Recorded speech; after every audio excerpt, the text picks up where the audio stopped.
is very serious. I think veterans and military personnel issues are very serious, and we want to make sure that those who will be representing us in Chicago understand that veterans are a priority. They are a priority. We're now going to have short presentations by each of the candidates, and the first candidate will be Dr. Watkins. Each candidate will introduce themselves and give their veterans program for the city. Thank you. Thank you, Doctor. Thank you all so much for inviting me here. And my full name is Dr. Patricia Van Pelt Watkins. So when you go on the ballot and you see Van Pelt Watkins, that's me. And my punch number is 7. So let me just start off by saying this country was founded in struggle, as we all know. This country grew out of a war. Because as someone once said, the only way to have peace is to be willing to go to war. Because if you're not willing to go to war, then you will never have peace. And that's why I think it's important for any administration, especially a Watkins administration, to support the veterans and the military personnel and make their issues a priority. And I'm talking about the issues that are important to you: health care, having access to health care. There's no reason why someone should have to serve the country and go to war and then not come home and be able to have health care. And then the fact that there's only 150 beds and for homeless veterans when there are 20,000 homeless veterans in Chicago. And that is just not right. And I think that says a whole lot about where our country is going. And it's up to us to do something about what's happening in the country. You all fought in battle in another country to protect this country, and now we're fighting here to protect our own rights. But you know what? This country was born in struggle. So this is just part of it. So let me just share a little bit about myself, and then I want to close with what I think needs to happen now with the veterans and the military personnel based on your issues and concerns. I was raised in the Cabrini Green projects on the north side of Chicago, and my mom was a stay-at-home mom. She had 7 kids, and she was a civil rights activist. My dad was a cab driver. Well, eventually he was in a terrible car accident and couldn't work anymore, which meant that my mom, with her 6th grade education, had to be able to take care of the whole family. So my mom went back to school. She got her elementary school diploma first, and then she got a high school diploma, and then she went on and got a college degree. And she struggled all the way because people told her, you have 7 kids at home, you need to be at home. But she felt like what she needed to do was bring us out of the projects. And she was willing to pay the price to get us out the projects. My dad, being in a car accident, had a mental condition where he needed to take pills in order to keep his mind straight, and he would stop taking his pills whenever she started going to school because he felt that if she went to school and bettered herself, she would leave him. Well, you know, she kept quitting school and trying to take care of him and take care of us and going back and quitting school, but eventually she had to let him go. She divorced him because she said, we got to come out. And we got to pay the price to come out. And you that are veterans, I know when you were in the war or wherever combat, or even if you weren't in combat, you had in your heart that you knew you had to come home. You had to come home. And that's how my mom was. She said, I got to bring these kids out. And when you get that kind of drive inside of you, it puts something in the people around you. You know, because they start believing. So I started believing. I started believing what my mom taught.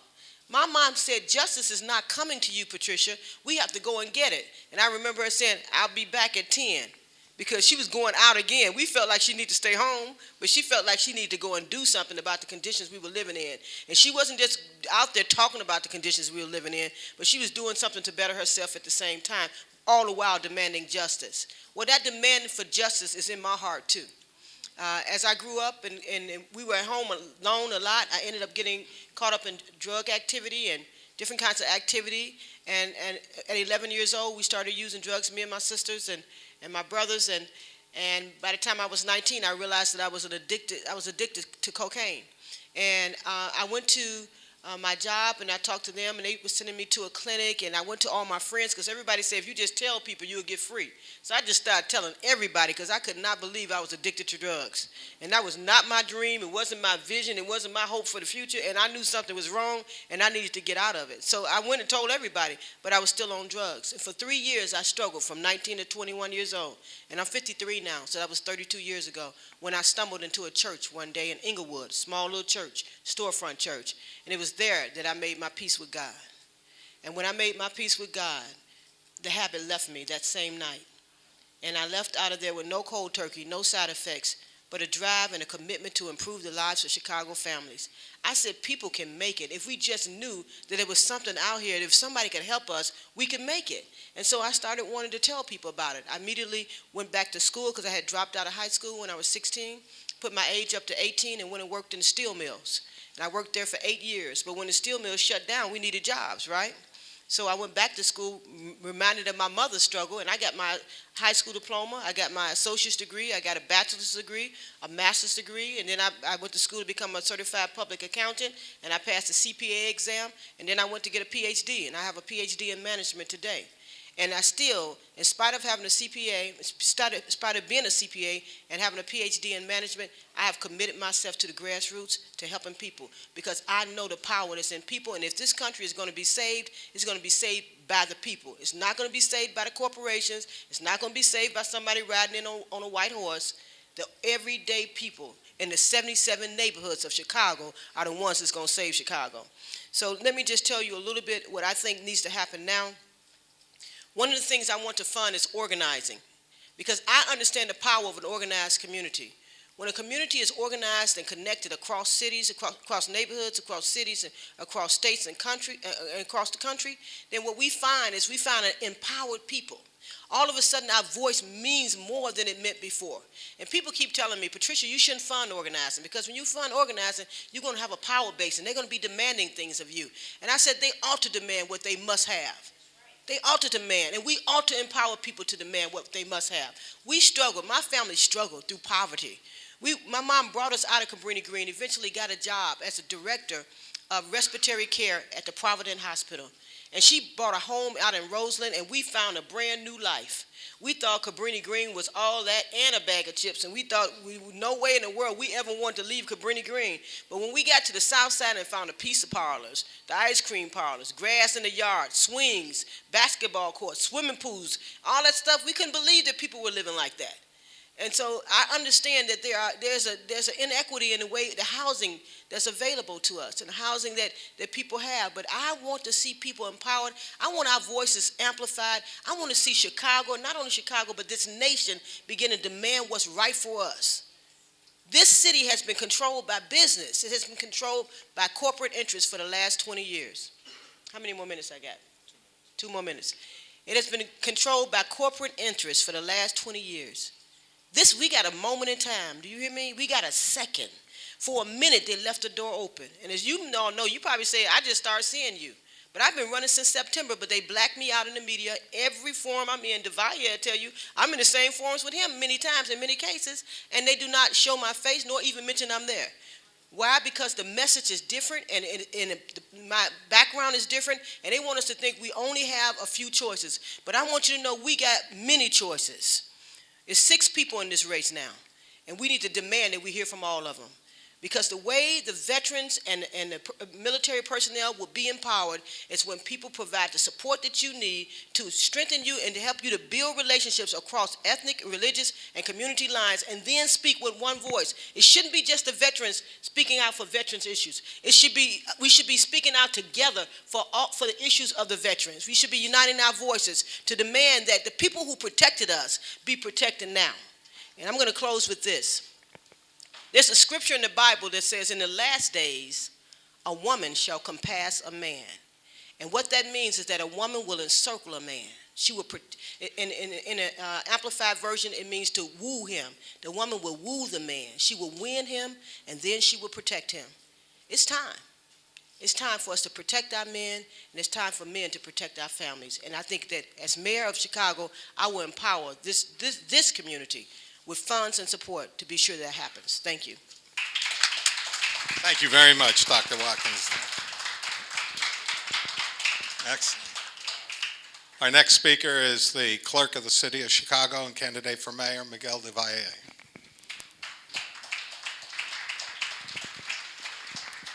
Thank you. It's great to be here.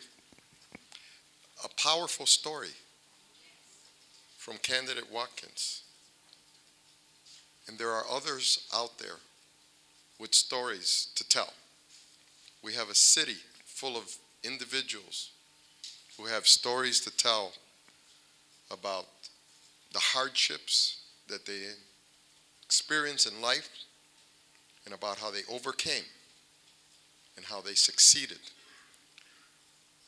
We find people all over the city, in neighborhoods throughout the city, who have succeeded. And so when people talk about our city, sometimes they forget that out in the neighborhoods that Pat just talked about, out in the neighborhoods, we have a lot of gems. But we also have a lot of individuals of all ages with tremendous unrealized potential because the opportunities are not there. And there is nothing sadder than to see an individual who served this country, male and female, be in a situation where they don't have a place to live at, where they don't have access to adequate health services, and where they feel that the government and the country they served has forgotten about them. We have thousands across the city, in the neighborhoods, hidden. And of course, sometimes we see them with the sign along the road asking for help. And it's sad. It really is. And so we ask ourselves, in the most powerful country in the world, because we still are. I know the president of China was just here, and certainly China has grown tremendously, and they've got an economy that's growing faster than just about any economy in the world. And you have India, whose economy is growing faster than in the United States. But the fact of the matter is that we are still the most powerful country in the world. And why are we the most powerful? Well, sure, we're economically strong, even though these days we're not as competitive as we used to be, or as we need to be, or as I feel we can be in the future. But we're powerful because we have a powerful military, because we have individuals who have dedicated their lives to protecting this country and protecting democracy abroad. Last Sunday, I was at the VFW post talking with Korean war veterans. I was scheduled to participate in a forum, and I went there, and the football game was on, the Bears game was on. So I said, fellas, I'm the only one here, so let's wait until halftime. So we were able to get our forum in at halftime, because I joined them in watching the game, and as you know, it was a good game, and hopefully tomorrow's game will be a good game too. But I joined them, and while we were watching the game, they shared a lot of stories with me, and their concerns are the same concerns that, of course, you share, and that is, what are we doing about homeless veterans? What are we doing about homeless veterans? How can we reach the point where those two words do not go together? They should never go together. There should be no such thing as a homeless veteran.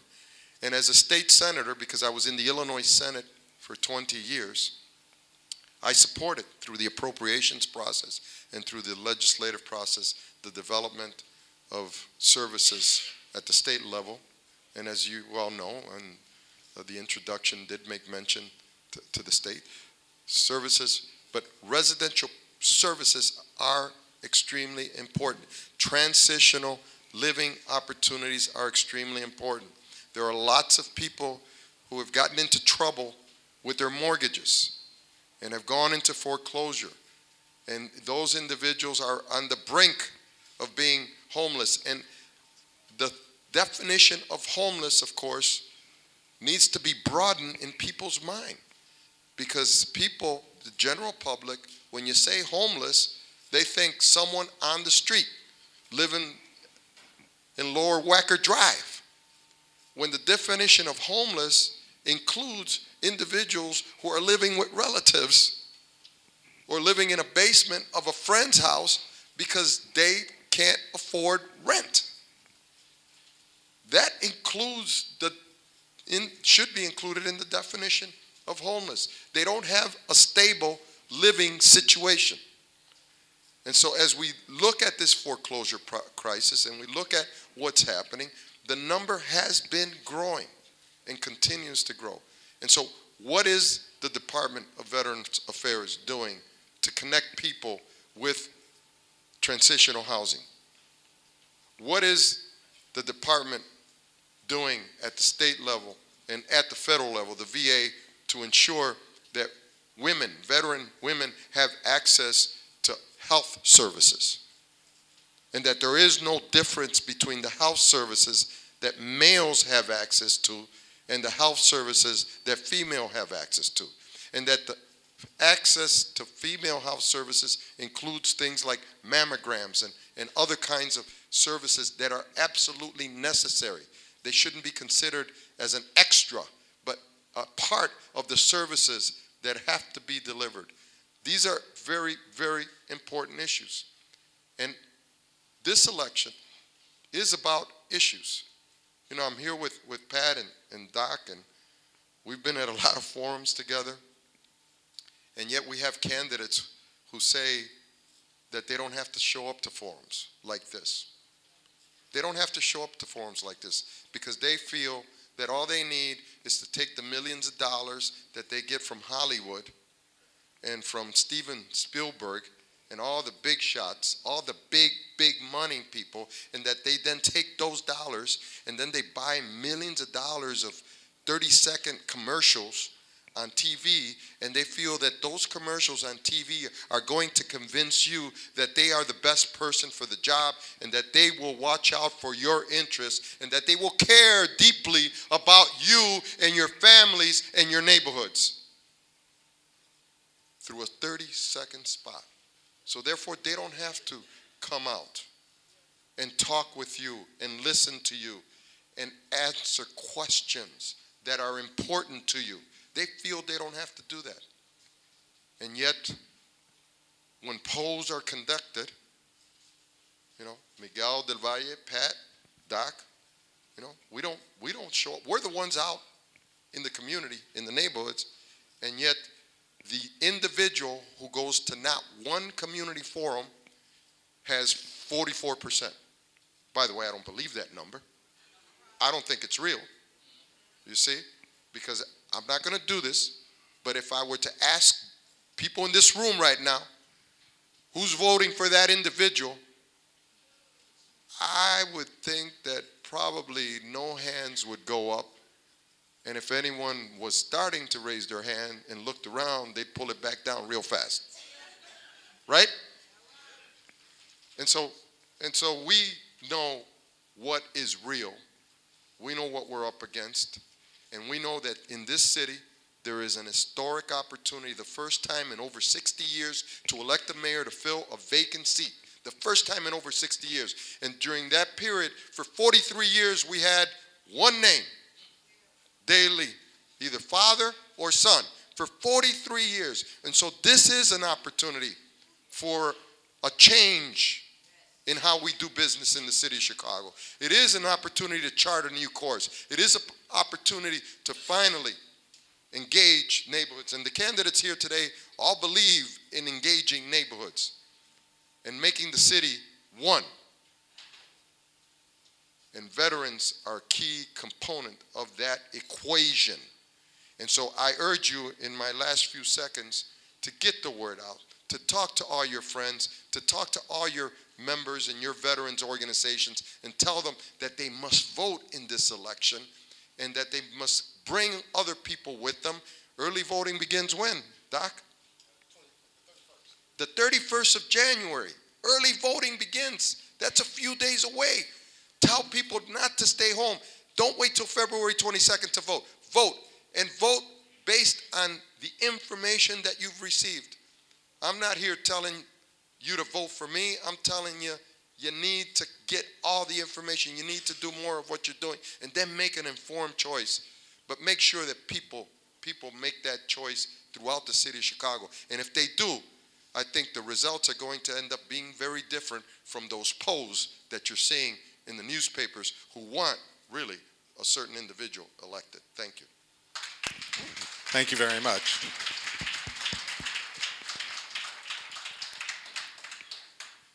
The speakers were, by the way, picked by lot what order they're going in. The next speaker will be Mr. Doc Walls. Thank you. Good morning. How's everybody doing? It's a pleasure to be with you once again. I was with you, Rochelle, on the Veterans Day at the event that we had on King Drive, and it was good to see so many familiar faces then and now. Nothing should stand in the way of us celebrating the service that you've given to this country. Give yourselves a round of applause, please. You stood in harm's way. You risked your life and your limbs, and you asked absolutely nothing in return. But when you returned to America, the land of the free and the home of the brave, they didn't treat you with the dignity that you deserved. You know, I think back to Harold Washington, and I rode with him every single day.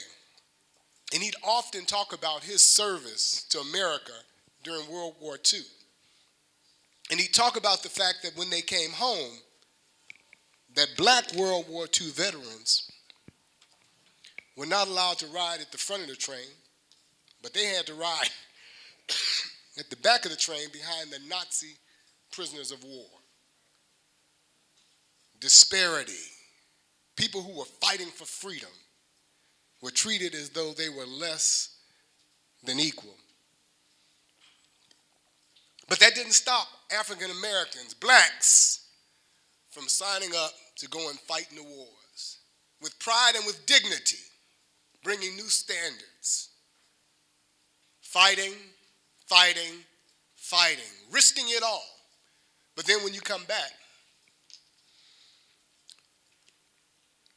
we have a Department of Veterans Affairs that doesn't really treat you the way you should be treated.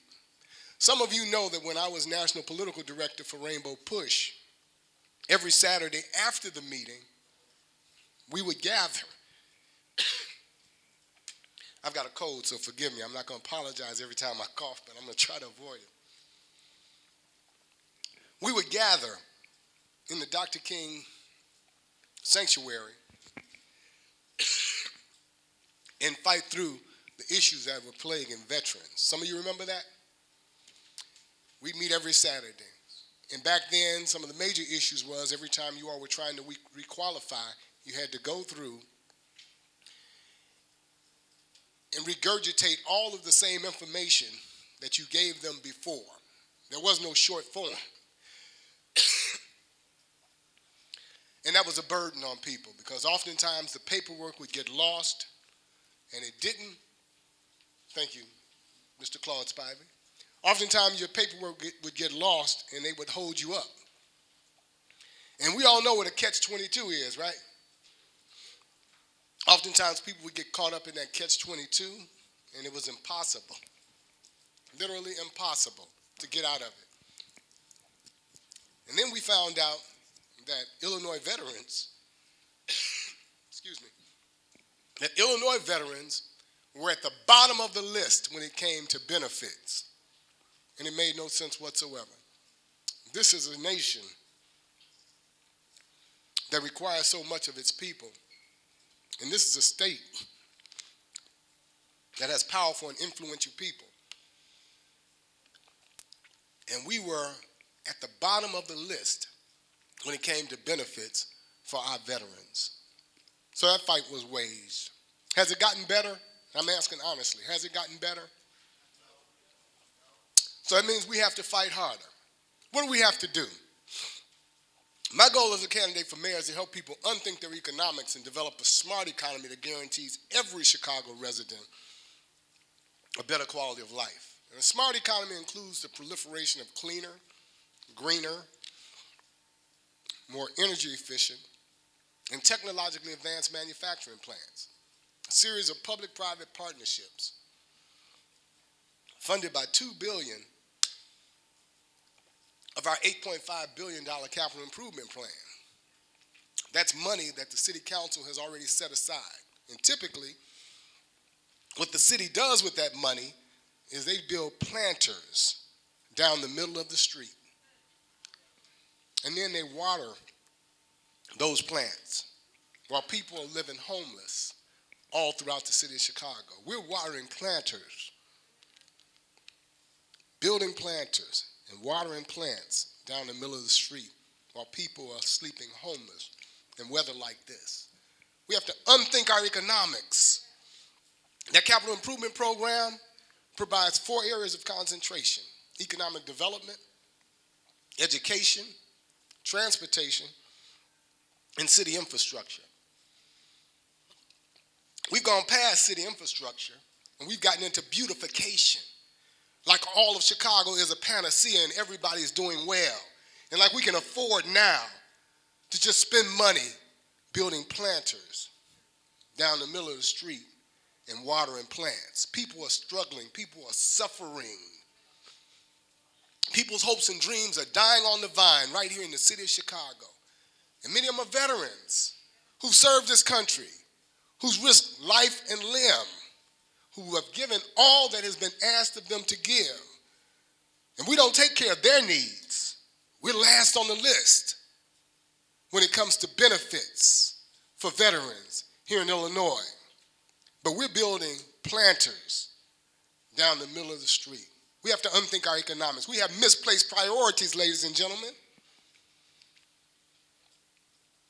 So we're going to take $2 billion of that $8.5 billion and we're going to create jobs. 100,000 self-perpetuating private sector jobs. Some of you may remember a program called WPA. Anybody?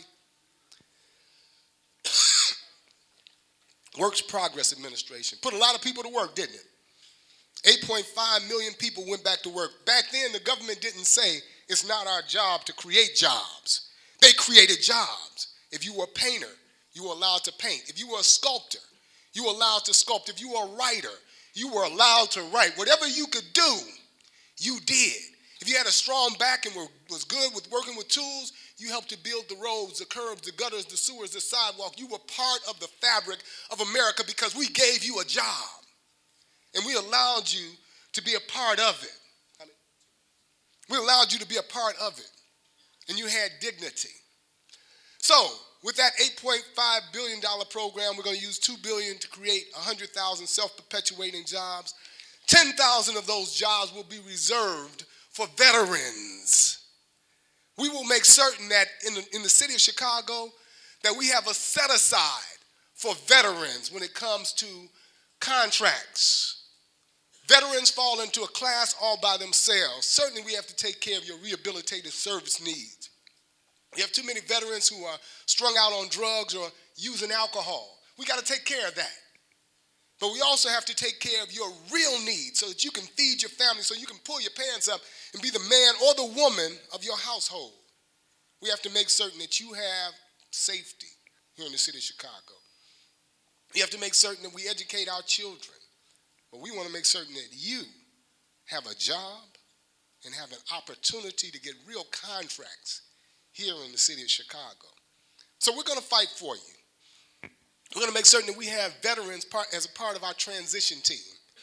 And veterans going into City Hall with us to take care of veteran needs. We're going to make certain that on an individual basis, that we're going out and we're finding those veterans wherever they are.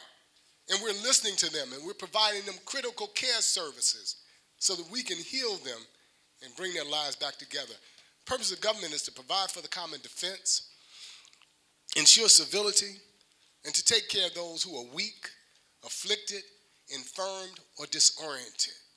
And that includes our veterans who have fallen off the path.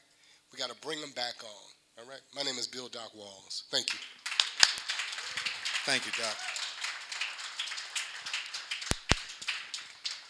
Thank you. And our final candidate is Mr. Tyrone Carter, candidate for mayor. Thank you. How y'all doing? My name is Tyrone Carter, and I'm a candidate for the mayor of the city of Chicago. First of all, I'd like to give you some background information about myself. I was elected to the local school council over at Orr's High School.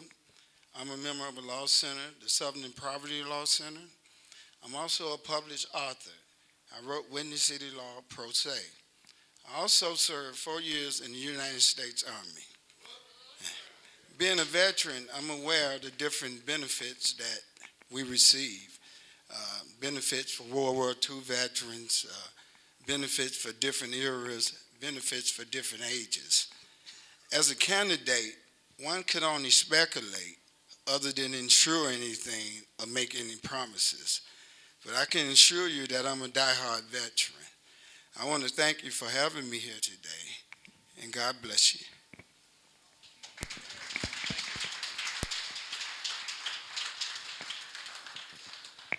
Okay. We've heard from each of the candidates, and many of them have addressed some of the questions that you've posed. I have a whole raft of questions up here.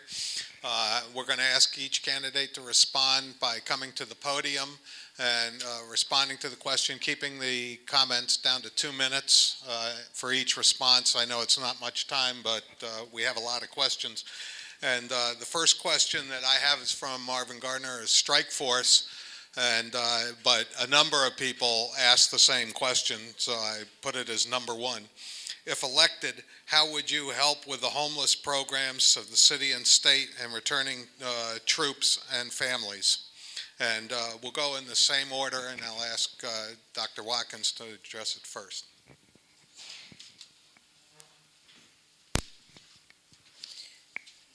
For one thing, I think it's important for us to understand that when we have people fighting for our lives, then we have a responsibility to fight for them. As I talked about earlier, that in the last days a woman shall compass a man, she shall encircle him, she shall protect him. It's talking about a mother protecting her own children, protecting the ones that she loves. So one of the things I think that we could do as a city, and I would know more as I go further and as I learn more about what is available in this city.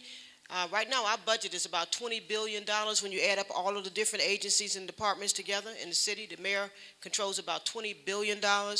You know, that's been going on for 21 years, and most of us don't know where the money goes or why. So standing outside looking in, it's hard to see clearly what is there, but one of the first things I'm going to do when I come into that office is to start have a forensic audit done so we can find out where money is and how we can use it. But let me say my commitment to you as far as how housing is concerned is that I know that Chicago has a low-income housing credit that can be used to fund housing for homeless people who are temporarily homeless or chronically homeless. And I think that we can either, if the money is not already available to people who are specifically veterans, we should do a public awareness campaign and provide support for the organizations that are informing veterans about the challenges, informing the city about the challenges of the veterans, and bring that information to those organizations so that they can make sure that veterans are able to take advantage of it. And I would definitely support that idea. Also, I know the state has a low-income housing tax credit, which can be used to develop housing. And I'm sure there is some housing that's developed, have some set-asides for veterans. But I think we need to look beyond just getting an apartment, and we need to look at home ownership, and we need to look at how do we build up our veterans in Chicago to be able to go further than just get an apartment, but how do we help them get a home? I want to empower Chicago families. I want to ensure that the wealth that has been floating around among the corporate people get down to the people that are living in our neighborhoods and making it strong. Thank you. Thank you. Miguel de Valle. Housing? Yeah, of course, when we talk about housing, it is important to have our shelters. As executive director of a human services agency, I helped start a number of shelters that are operating in the city of Chicago.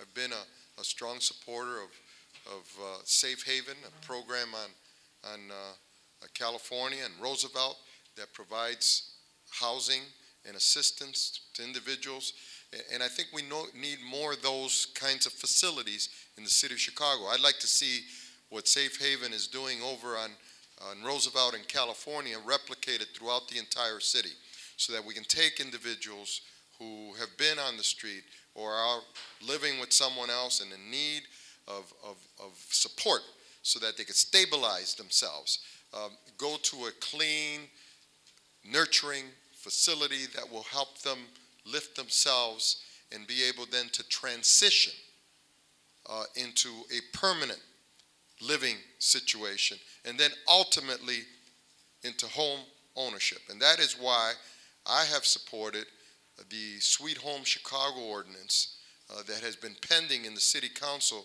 that would take 20% of the tax increment finance district dollars that are there available, generated through the property taxes paid by people, businesses and residents in these districts, and take those dollars and use them to develop and construct affordable housing throughout the city of Chicago, in neighborhoods in every part of the city of Chicago.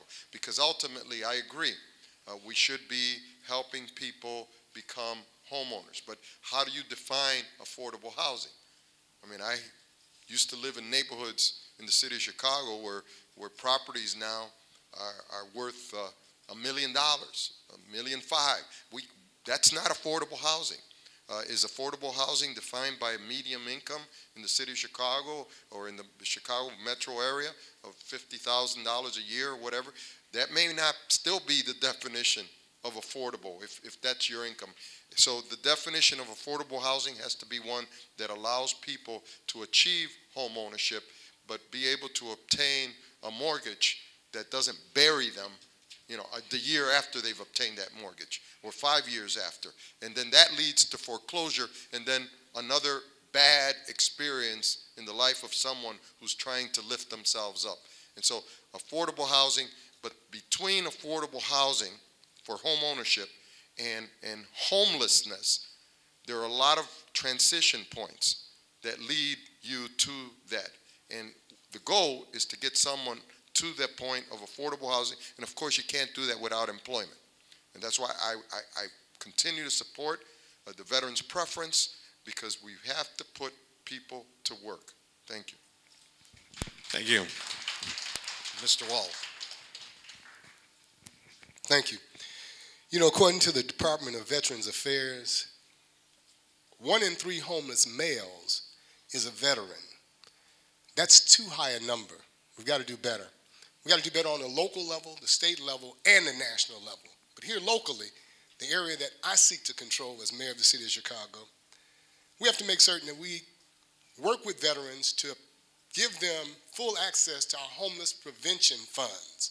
The city of Chicago sets aside funds specifically for homelessness prevention. We want to catch people before they hit the streets, before they're without an abode. We want to catch them early as we see problems developing. The only way to do that is to have better relationships between veterans and community organizations and homeless organizations, so that the needs of the veterans, are being addressed before they become critical. We can't wait until it's too late.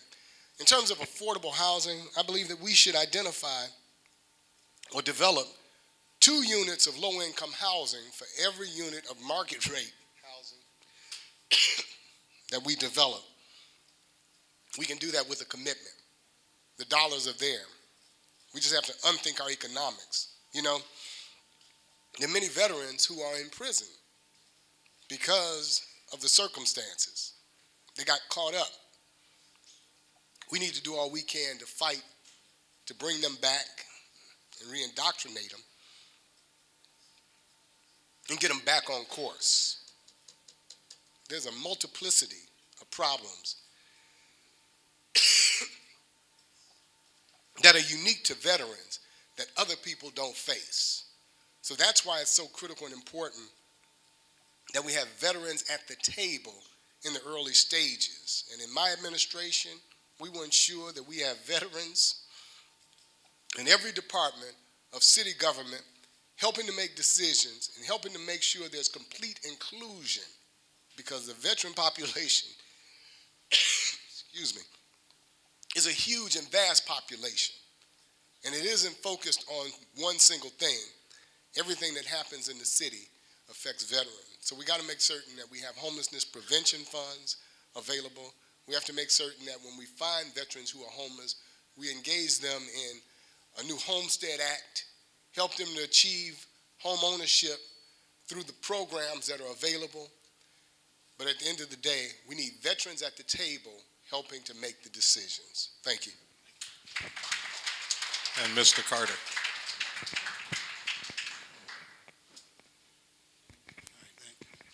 Thank you. In reference to housing, as mayor, one would have more documentation and details in reference to the matter and what funds would be available. Then you could make a more logical decision of what direction we're going in. Other than that, once again, it would be mere speculation. So we need the documentation and what funds are available to support veterans, etc. So as mayor, one receives that. As a candidate, once again, I promise this and I promise that. I don't plan on making any promises that I can't fulfill. So if elected mayor, I would be given more details of the matter. I could make a more logical decision of what direction to go in. So thank you. Thank you. The second question concerns property taxes for veterans organizations. We're in a wonderful facility here thanks to the Montfort Point Marine Association. They have a wonderful facility. And the question is, what will you do to ensure property taxes for veterans organizations such as the one that we're in that provides assistance to veterans are capped and affordable? Thank you. Well, from what I've learned is that if you're a 501c3 and you're running a nonprofit business, then you are, in Illinois, you are exempt from taxes, property taxes, for the properties you own. So if the organization is not a 501c3, then I think that we should try to figure out how to make it a 501c3. Maybe some of the things you're doing are not 501c3 activities, so then you need to establish a separate organization that is a 501c3. In other words, a corporation that's exempt from taxes. And you can do that by providing services, be a service and a public awareness organization, service organization for veterans, and then you'll be exempt from taxes. You won't have to pay any taxes at all. But I hope we have a question about jobs, because, do we have a question about jobs? Okay, good. Okay, because I think that what I hear when I'm on the street is that people want jobs. That's what they talk about. And so I've been concentrating on how to create more jobs in this city. So I hope I get a chance to talk about that. Thank you. And Miguel de Valle. Miguel de Valle. Well, I agree that you have to establish your tax status. But I also think that it is important also to look for ways of being supportive of the veterans organizations through funding, and funding, particularly funding for outreach. I am a big believer, because of my background, and I'm not the only candidate with a background in community organizing, but I am a big believer in using community-based organizations, because I directed a few over the years, to reach people. And so veterans groups, as groups with not-for-profit status that can establish outreach efforts, can really help connect veterans with the services that are available, be they health services from the VA, or services through the state, or things that the city can offer and should be offering in terms of housing assistance and other kinds of assistance. The question is connecting people. And I don't get tired of saying that there are a lot of folks out there who just don't know. They don't know where to go. They don't know who to call. They don't know who to turn to. And so that information that gets disseminated in a consistent manner and in a professional manner and in a caring manner is information that will help people deal with their predicaments. And so outreach efforts are important. And in a not-for-profit status, you can provide those services. Thank you. Thank you. Mr. Walls. All right. One of the challenges most veterans organizations face, hi Babette, how are you? Good to see you. How's that chair working out for you? Good. One of the challenges that veterans organizations face is dwindling membership. I swallowed my halls. They say never talk with anything in your mouth. The dwindling membership issue is really important, particularly as it relates to attempting to establish yourself as a 501c3 organization and get property tax status that's non-exempt. That happens through the county assessor's office, but of course, the mayor's office of Veterans Affairs can work in conjunction with the veterans organizations to help you facilitate the processing of the paperwork and make certain that you have everything you need in terms of support. We can also, as the mayor's office, help you to identify property that's available for that specific purpose. Something that would be conveniently located, something that's disabled, accessible, something that has little maintenance required, because oftentimes when you get a beautiful building like this, you have a lot of maintenance costs, and the way you offset your maintenance cost is by opening it up to the public and letting them use it, letting them rent it. But when you turn a building like that into a profit center, then you run afoul of the law, so you can't have it both ways.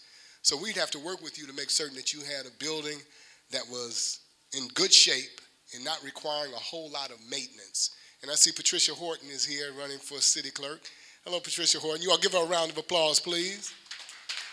I would hope that they're going to let you say something before we go too far into the program.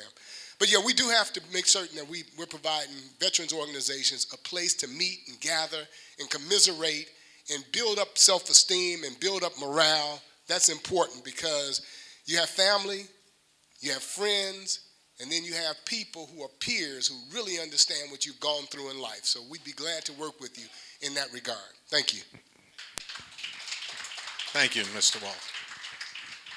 Mr. Carter.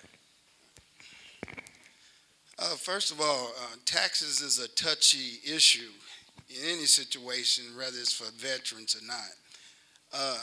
We must remember that the mayor's office has a staff, and we also have the city council. These decisions are made in a group capacity. From a personal point of view, being a veteran, naturally I want all the benefits that we can receive. But these things are made in a group capacity, so we must remember that. The decisions is not based just by one person. He may have the final say. But we have a city government here. So whether it's up or down, it's a procedure there. So taxes is a touchy situation either way we look at it. Thank you. Thank you, Mr. Carter. The next question, also asked by a number of people, is from Smudge Coleman, CVO, and it's not directly on Veterans Affairs, but it affects all veterans. So I wonder what you might do to reverse the parking meter dilemma. I know people are interested in. Yeah, it's a lot of money. It's really terrible, all those inside deals going on. But you know what? Chicago is the capital of corruption. Chicago and Illinois, according to a report out of University of Illinois, no other city has the type of corruption that we have. We are the capital of corruption. Cost us $500 million a year that they found out about. It's far more than that, but $500 million a year that the federal government caught, that was exposed. So we are paying so much out of our pockets that is outrageous. Why do you think they don't want all of the candidates to be seen? Because it's billions of dollars at stake. They are counting that $20 billion that they know that they will control, once again, our tax dollars if they can keep themselves in power. And let's not be deceived by, faces that smile, smiling faces. You know that song, Smiling Faces, sometimes they lie, right? They don't tell the truth. We have to understand that that deal that went down for the parking meters anybody in their right mind, anybody who clearly was looking at that deal, all of the lawyers, all of the scholars, all of the researchers that looked at that deal, it looks like a child could have told them it was something wrong with it. But Daley is on his way out. And he wants to make sure that, he gets things done the way he wants them done on his way out. It's up to us to make them know that they got to pay for what they did to us. It's up to us. And that's why I encourage you to vote for new leadership. And I represent new leadership for Chicago. I was the CEO of the Target Corporation for 15 years. So I have executive experience. I have a PhD in management, certified public accountant, been dedicating my life to solving problems and empowering communities for years. That's what we need now. We do not need more of these same corporate folks Steven Spielberg is all up in Chicago now, paying for somebody else to be our mayor so he can call him when he get ready to. I want you to be able to call me when you get ready to. I don't even want to take a call from Steven Spielberg because he's done nothing for us, put out movies and made money off of us. So as mayor, I will follow the park. There's 2 lawsuits in court right now to fight against the parking meters. I will follow those and provide support for them. Any help we can do, we will definitely provide it. And if somehow we can get out of that deal, we will. And we will make this thing right for us and for our kids and for our future. Thank you.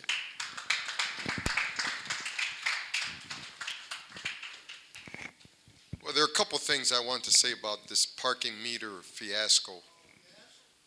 One is I support the lawsuit that has been filed because I think that the only way we can bring Morgan Stanley, these investors, back to the table to renegotiate these terms is through the courts. They're not going to do it voluntarily.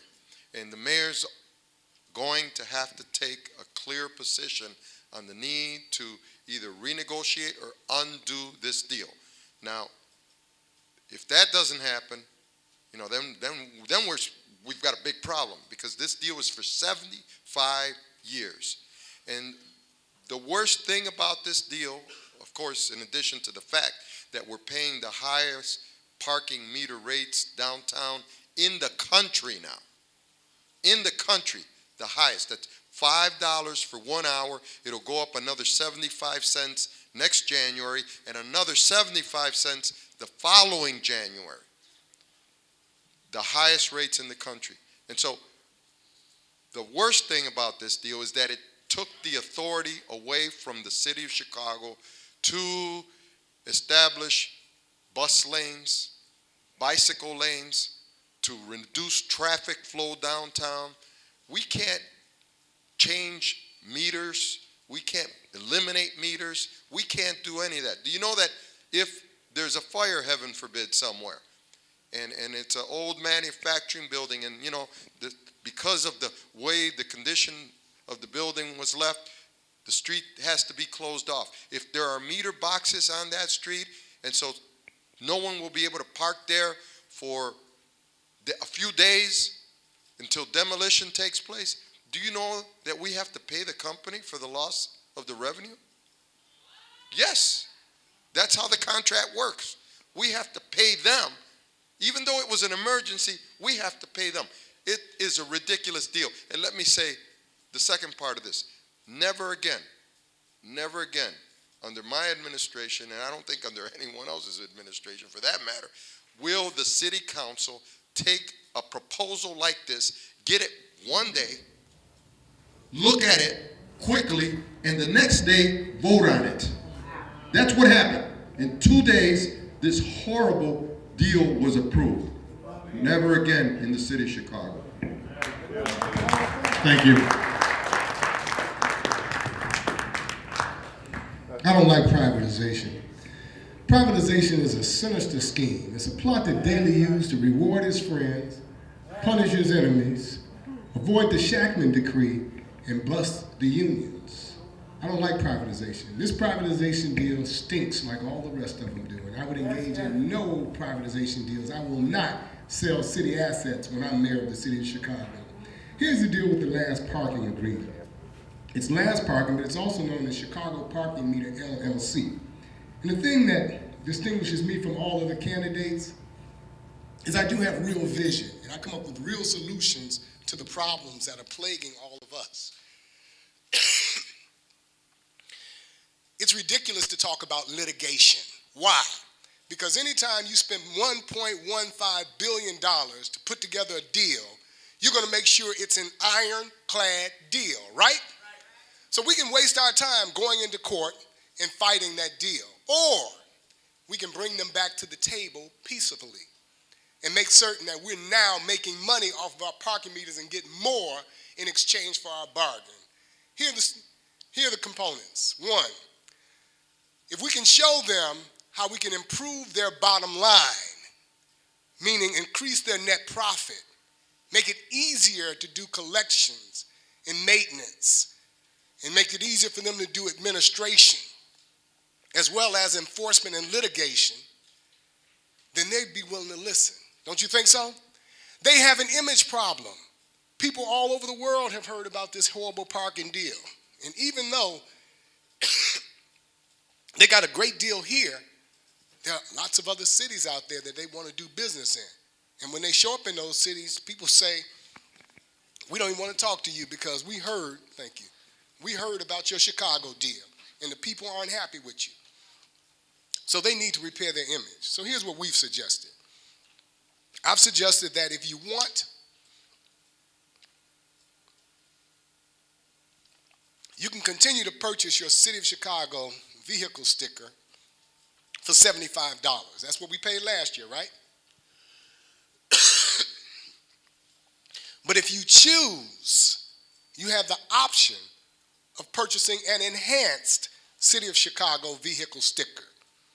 You'd pay an additional $75 for a total of $150. But now, that sticker, which looks different from the other, entitles you to park in any one of the 36,000 metered spaces in the City of Chicago for 2 hours. You don't have to worry about getting out your car, running to that box, feeding that meter, coming back to the car, putting that sticker on your dashboard, and then walking back past that meter. Isn't that inconvenient? I don't like it. So we want to make it convenient for people to jump in and jump out. Now, because we're making it convenient and we're providing last parking, their money up front, of that 75 extra dollars, the parking dollars, 25 of those dollars would go to the City of Chicago. This year alone, it's projected that that would be $25 million. So now, instead of just receiving $1.15 billion over a period of 75 years, we're now back in the game. We get an additional $4 billion out of the deal. And we didn't have to hassle. We didn't have to go to court. People were no longer inconvenienced. Last parking got its reputation back. We've gotten back in the parking meter business, and we get more control so that we can take care of those things like the fire lanes and making certain that we don't have to pay. And it offsets the fact that we no longer have holiday parking. It used to be we had holiday parking. You didn't have to pay. Well, because you already paid up front, one time $75, and how much does it cost when you get a ticket now? So if you avoid one ticket, it was worth that $75, right? All right, that's our plan. Thank you. That's a plan. Mr. Carter. First of all, I doubt if the parking meter deal would be overturned. It's my understanding that the original deal was worth $1 billion. It's also my understanding that the city budget is right at $650 million. So the city should have a balance of $350 million. But I doubt that the parking meter deal would be overturned due to different contracts and different laws. So if we're not prepared for a long court battle, then unfortunately I doubt that deal could be overturned. Thank you. All right. The next question. The next question is from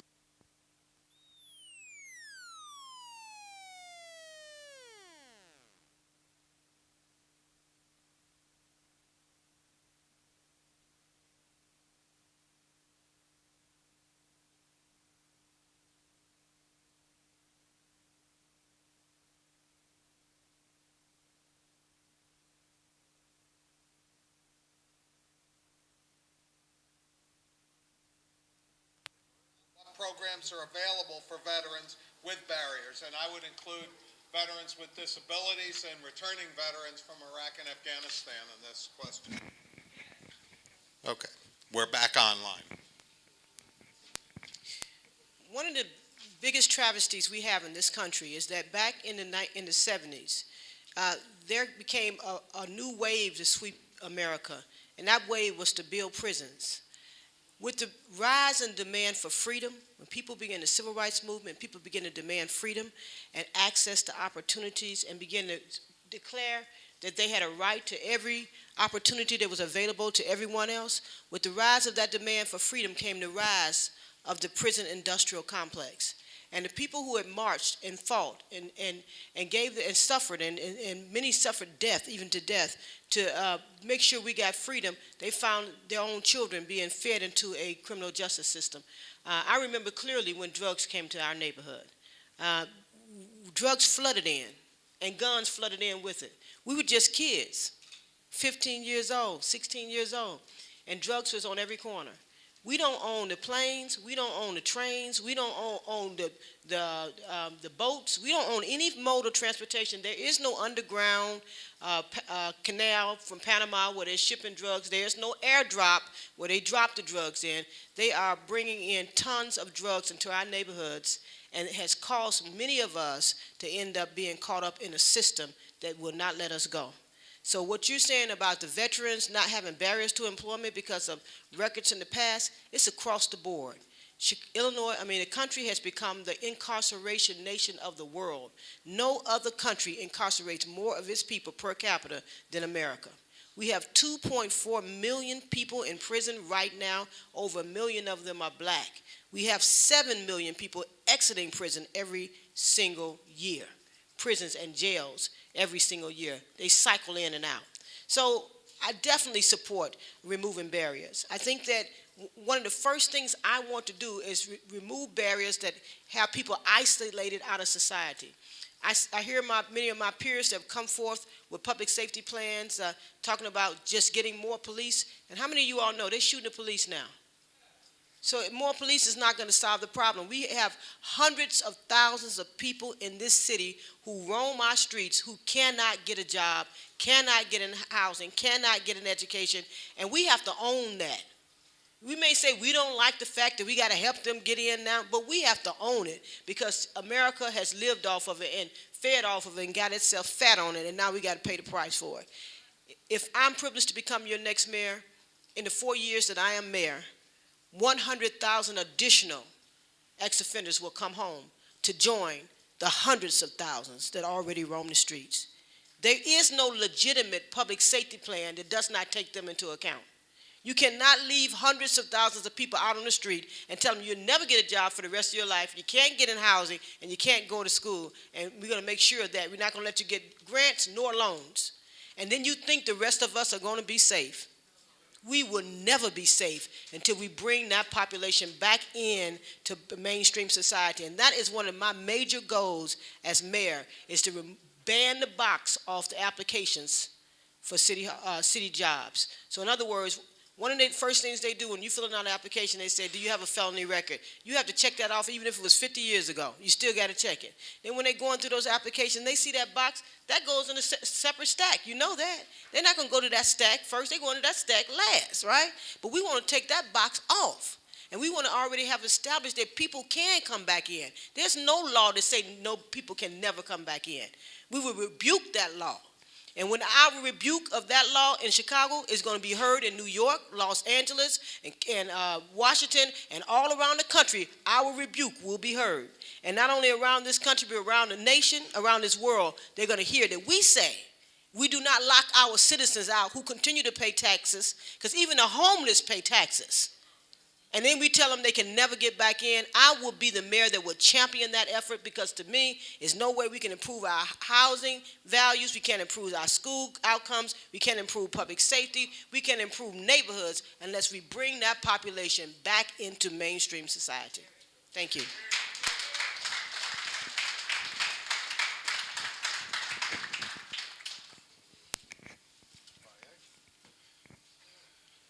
As a state senator, I worked closely with a lot of families that had individuals incarcerated.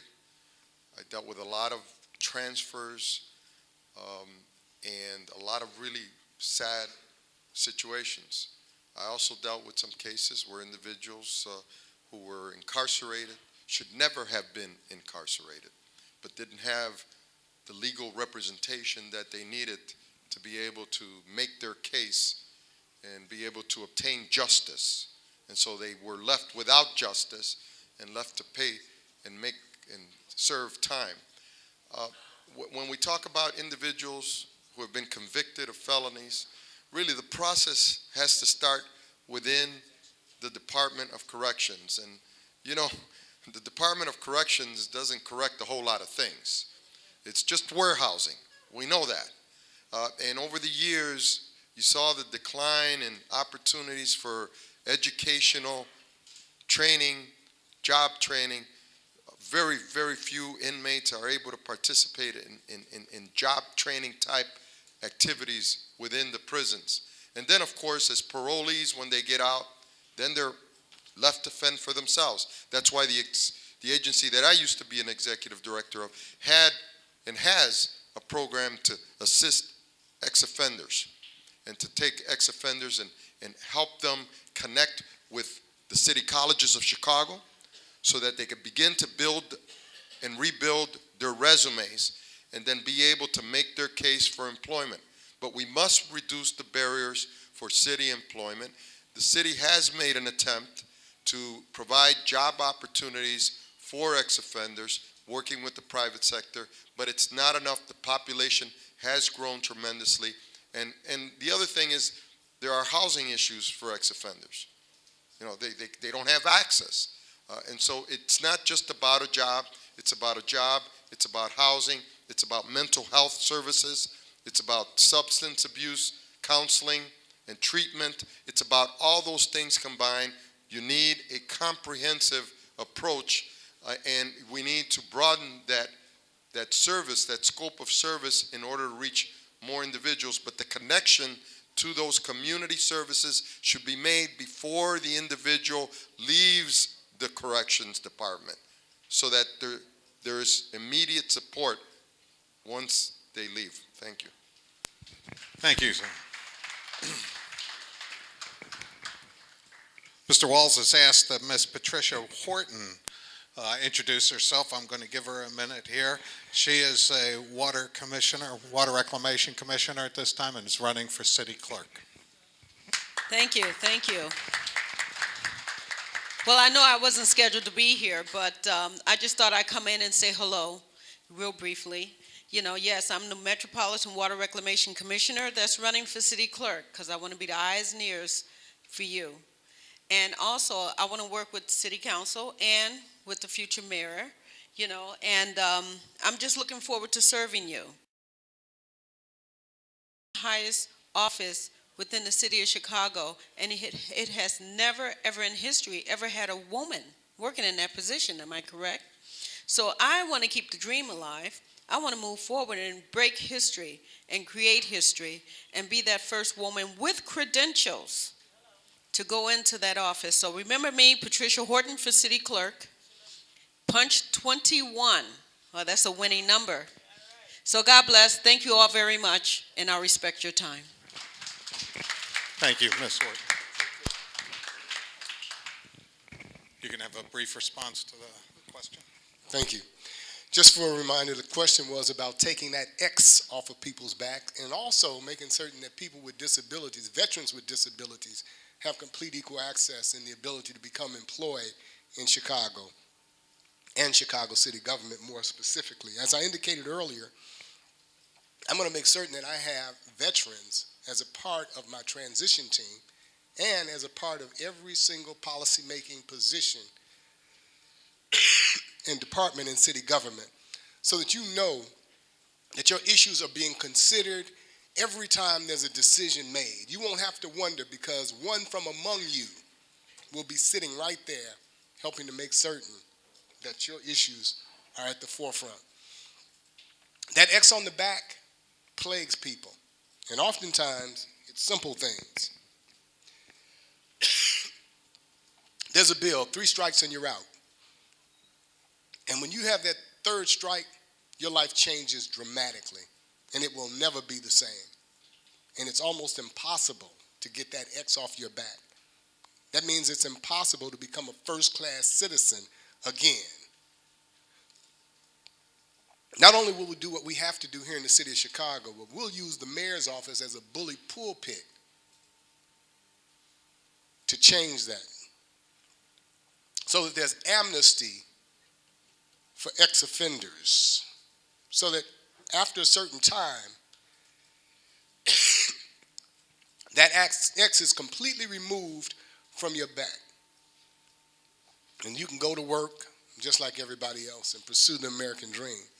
We also have to make certain that those veterans with disabilities are respected, that they have the opportunity to access all public buildings and facilities and have the financial means to enjoy all city events and functions. Because it's one thing to be able to go into place, but it's another thing to be able to enjoy yourself. So we have to make certain, excuse me, that we have a system that respects veterans. Remember earlier I said of those 100,000 jobs, 10% would be set aside specifically for veterans, and it won't matter whether you are a veteran with a disability or a veteran with an X on your back. A veteran is a veteran. We're not going to begin to divide people based upon stereotypes or circumstances. We're going to make sure you have what you need to be an integral part of all of Chicago. Thank you. Thank you. And Mr. Carter. Second chances.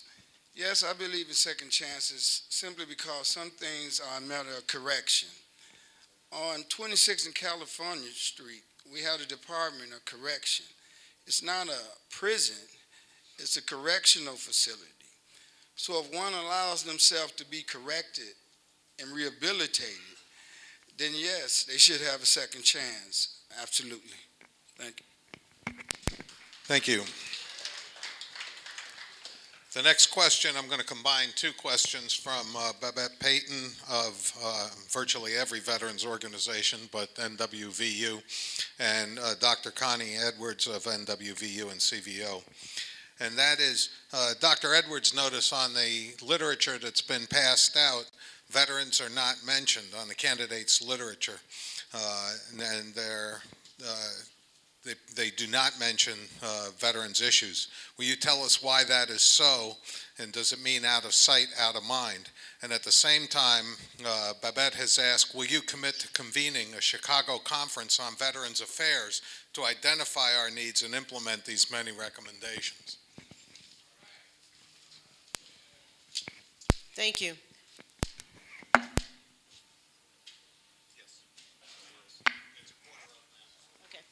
Okay, yes. Now, because from what I learned when I go around and talk to people, the same challenges that veterans have, everybody else have. It's, it may seem like it's just your challenge, your personal challenge, isolation, no access to justice, can't get housing, can't get a job, can't get access to food and different things like that. But that's across the board, and it's across race, it's across religion, it's across ethnicity. So when we talk about dealing with the challenges of public safety, housing, employment, and the ideas for taking this city forward, it's about you. And it's about me, and it's about all of us. And that's how we need to start thinking, because when we think about ourselves as individuals, we disempower ourselves. That's one thing that made me start working across ethnic lines. When I looked at the condition of the black community, I knew just us being only 12% of the country's population, that we could never win anything long term, that we needed to reach out across ethnic lines to Arabs and Asians and Latinos to try to figure out what are our common threads, and then weave those common threads together to push for real change. And so, yes, your issues, maybe your name is not on there. Maybe it doesn't say your name or your group, a veterans group, but you got to know that it's about you as a person.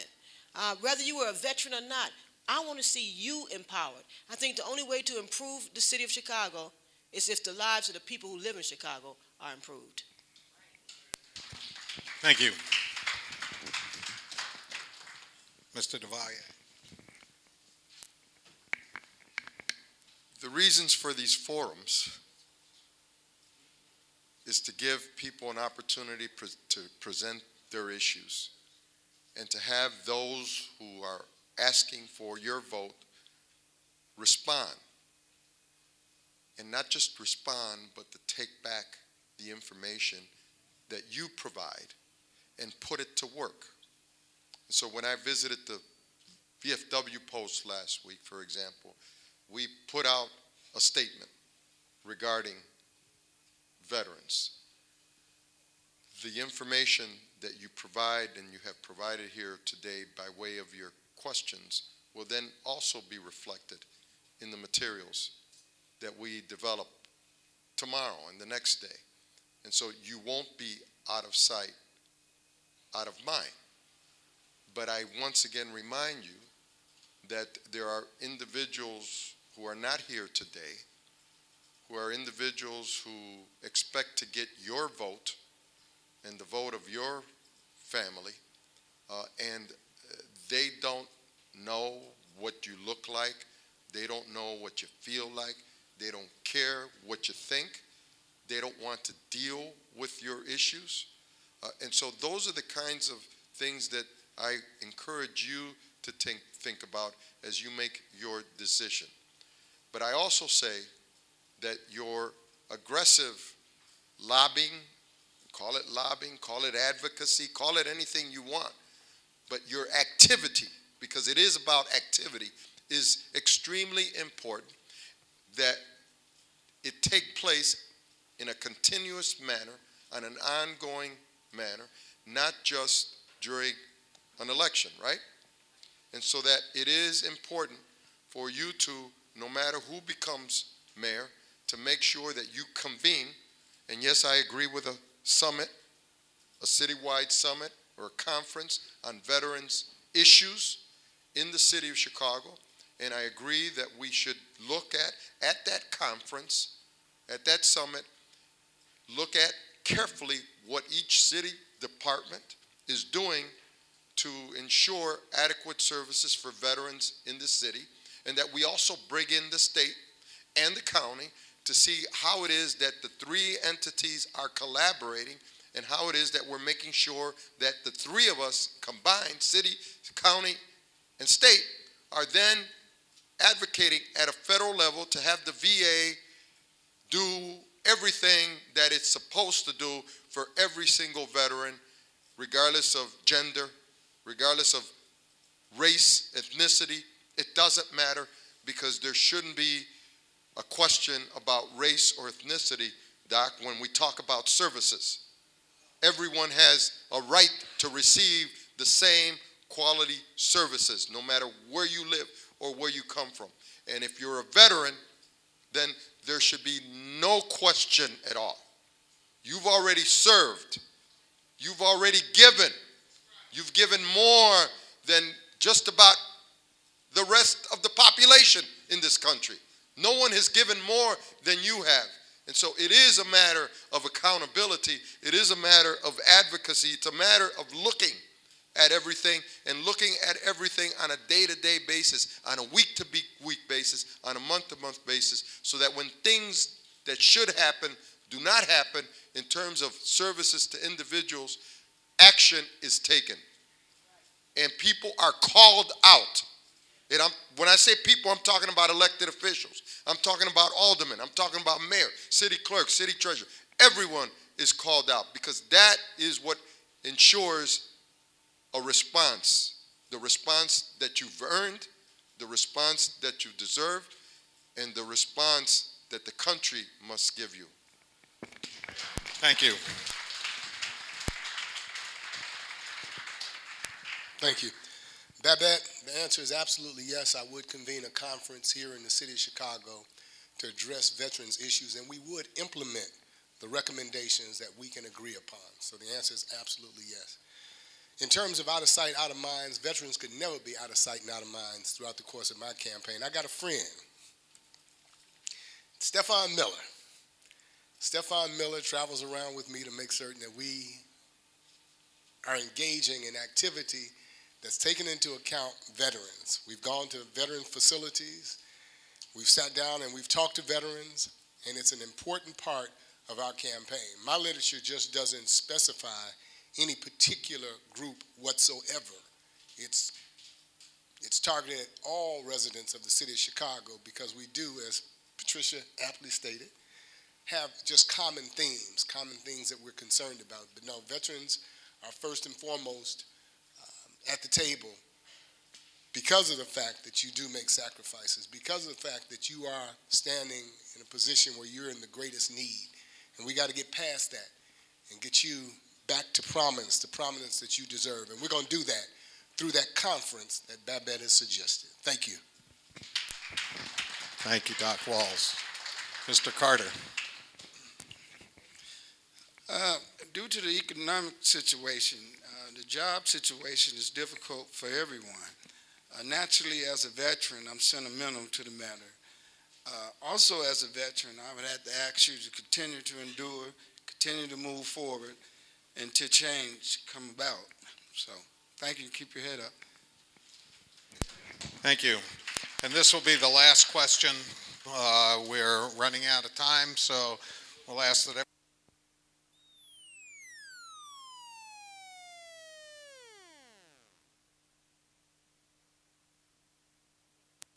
Gotcha. Okay, it just gets unplugged. And the last question is, how will you support veteran-owned businesses and small veterans organizations within the city of Chicago? A few things, this is our last question, so do we get a chance to say whatever we want to say too? Okay, so then I get 1 minute for each one? Okay, good. Because I like to stay within the rules. Definitely, I really want to provide support for small businesses. Because I think that one of the failures we made in this city is that we keep looking outside to try to bring people inside to provide what people inside are already providing. So why don't we instead use those incentives to support small businesses that exist right now? And we can focus in on businesses that's ran by veterans. We need to make sure that's a priority group.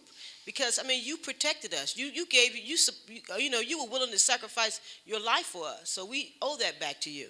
But one of the other things I want to do is stir up the spirit of entrepreneurship in Chicago, because this country was built about people who are entrepreneurs. So in the first 2 years of my administration, I want to waive all fees for entrepreneurs. So if somebody wants to start a business, come start it. And not only do you come start it, we're going to provide support for you as far as capacity building and skills and the information you need in order for you to build that business. And we're not going to charge you any fees for 2 whole years. And if your business if it gets root and it starts growing, then you owe the fees. But what? Now you got a job, and you also may be able to provide jobs for other people. I want this city to take care of itself. So many people are looking outside for somebody else to deliver us, but we are the deliverers. We are the deliverers. We are the ones that have to bring the change, because nobody is going to protect us or take care of us if we're not willing to do it ourselves. So the two things on the small business expansion with the incentives going to the businesses, waiving the fees for new entrepreneurs, and also creating more job opportunities across the board. And I'm not going to go into the jobs because that's not really the question. So those are the two things I had in mind for small businesses: entrepreneurship and expansion of small business incentives, existing businesses. Now, so for my closing statement, Pat Horton said her number was 21, which is great. But my number is 7, which is even better, because it comes before 21. Yeah, so Pat is running for clerk, and I'm running for mayor. I want to encourage you to tell people, do not let the media tell you who's going to be the mayor.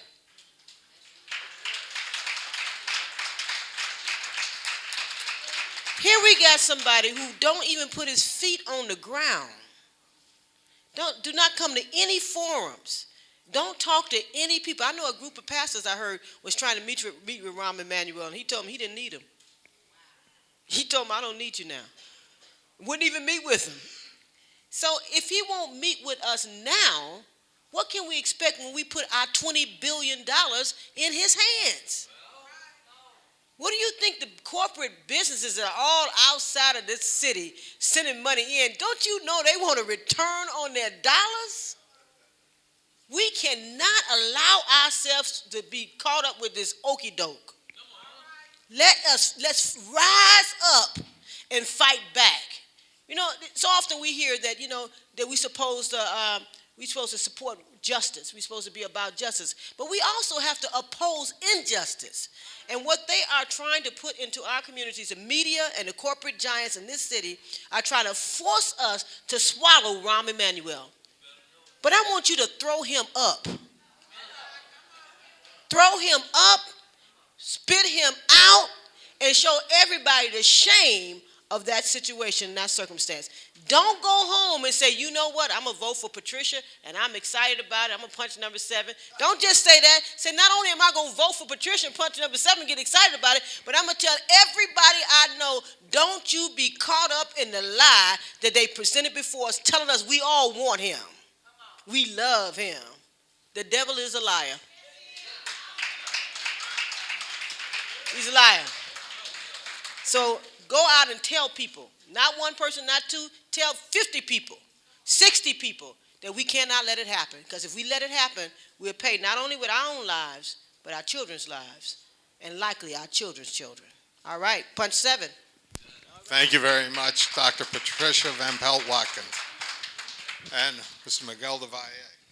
Well, thank you. And given that this is the last question and in the closing, I want to thank all of you for being out here today.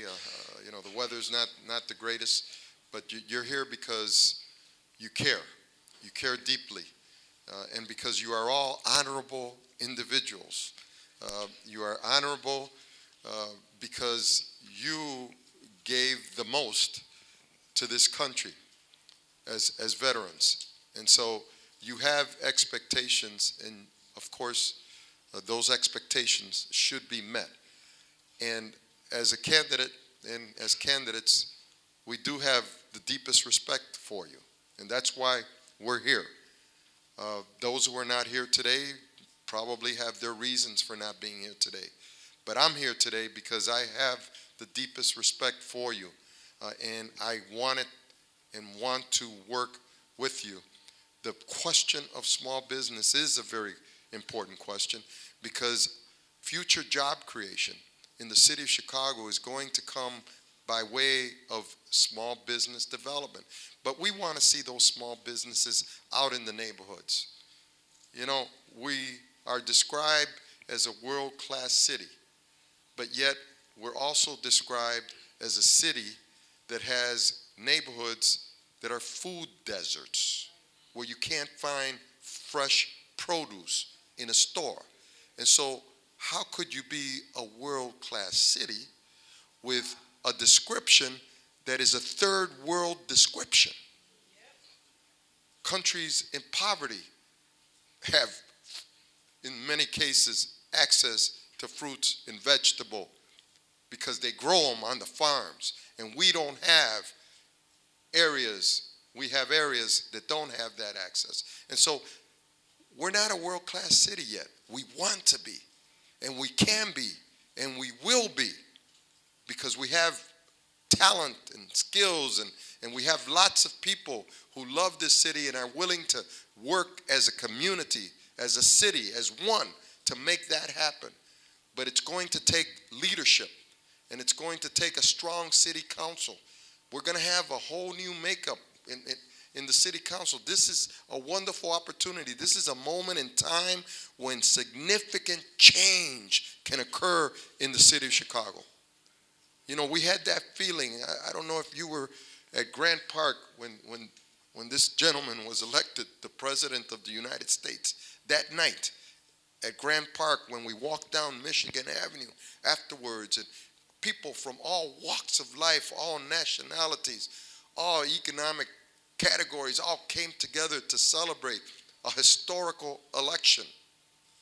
And folks, you know, I know this election's about the city, but we were on the brink of a depression in this country. And if it hadn't been for the actions taken by President Barack Obama, we would have been in big trouble. Now, the fact is that the banks were bailed out, and the financial sectors were bailed out, and a lot of people, Wall Street was bailed out, They are all now doing very well. These banks have to let loose of that cash that they're sitting on to make small business loans and capital loans to help establish businesses in our community so that jobs get created. And the city of Chicago has to eliminate all that red tape and all those fines and fees that they impose on businesses and make it difficult for people to operate. Those are the kinds of things that have to happen. So I thank you for the opportunity to be here with you today, and God bless you. Thank you, City Clerk Miguel de Valle. Now, Mr. William Doc. William Doc Walls. Punch number 11. Punch number 11. That's my punch number. All right. Did you want to say yours, Miguel? Miguel's is 2. I'm right after Rahm Emanuel. Yeah. But come all the way down. I got the last spot on the ballot. I'm easy to find. That's right, because Rahm Emanuel's still going to get knocked off the ballot. All right. That's right. He's not secure yet. I've talked earlier about our capital improvement program, that $8.5 billion spending program that addresses capital projects which develop and maintain assets with a long economic life. And I talked about using $2 billion of that capital improvement program to give jobs creation grants to small businesses. We're going to identify 2,000 small to medium-sized businesses here in the city of Chicago, businesses like the ones that Claude and Dina Spivey aspire to establish and promote. And we're going to give each of those businesses a $1 million jobs creation grant. I didn't say a loan, I said a grant, specifically to hire 50 people each. 2,000 small to medium-sized businesses, 50 people each. That's 100,000 self-perpetuating private sector jobs. That will enable those businesses to grow and launch them into the national and global economy so they can bring new money, jobs, and revenue back to the city of Chicago. We've got to become involved in this national and global economy. We've got to put products, goods, and services into the stream of that economy so that we're enriched as a result of it. We cannot settle for being a service sector economy where we're cutting people's hair, painting people's nails, and shining people's shoes. We have to do more than that. I specified a new industry. We haven't had an industry to call our own since the creation of the stockyards. Am I right? Some of you remember when the stockyards were over in Bridgeport? And then they got to the point where they said, that's right, over on Halston. Then they got to the point where they said that they stink. And the cows and the pigs were making too much noise. So they ran them out. They were glad when the rail systems came in so they could decentralize. And after that, we began to piggyback off of Gary, Indiana with the steel mills. And when the steel mills closed, we came back to higher than usual unemployment. Now we have 60% unemployment in places like Woodlawn, Lawndale, Inglewood, chronically unemployed people. Excuse me, totally disconnected from society. They're not working, they're not in school, they're hopeless. We need a new industry. We didn't fight for Silicon Valley. We could have fought to make Chicago Silicon Valley, but we were too busy building roads, curbs, gutters, sewers, and sidewalks. The next big industry is a thing called nanotechnology. It's where those chips that they create meet real manufacturing, the kind of manufacturing that we're good at here in the city of Chicago. So we want to make Chicago the world center for nanotechnology development and nanofabrication. That's the next big industry. And we can do that using the same model that Daley used to try to bring the Olympics here, a public-private partnership. The private corporations put up the money, and the public uses its muscle. And we'll show people the University of Chicago, University of Illinois, Northwestern University, DePaul University, IIT, Chicago State, Kennedy King, Harold Washington College. We'll show them our colleges and universities, some of the best in the world. And we'll also show them Argonne Laboratories and Fermi Laboratories. Remember, we made the atom bomb here in Chicago. Nuclear fusion, nuclear fission, right here. So we're good at doing things that have never been done before. Chicago's the place. We have to dream big dreams. And when we become the world center for nanotechnology development and nanofabrication, we will be forever economically viable. People working again. People being able to create their own businesses off of that trade. So ladies and gentlemen, I need your support. On February 22nd, punch 11, William Doc Walls for mayor. Thank you. Thank you, William Doc Walls. And Mr. Tyrone Carter. All right, once again, as a candidate, one can only speculate other than make promises and ensure anything. I believe in creativity. I believe in small businesses. I have dedication. Unfortunately, I don't make promises. So once again, I want to thank you for having me today, and God bless you. Thank you, Mr. Tyrone Carter. And that concludes our panel for the day. I want to thank each of our panelists, Dr. Patricia Van Pelt Watkins, Mr. Miguel DeValle, Mr. William Doc Walls, and Mr. Tyrone Carter, each for being here. And let's have a round of applause. And every one of them has pointed out, and I'm going to just repeat the thing. If we need to vote for the people who show up at these forums, and we need to vote, that's number one. There are people here who can register you to vote or to do change of addresses. So if you need to register or if you need to do a change of address on your registration, please come up and see me as soon as this is over. And I want to thank you all for attending. It's been the most important forum, and I just want to express our appreciation that you all came.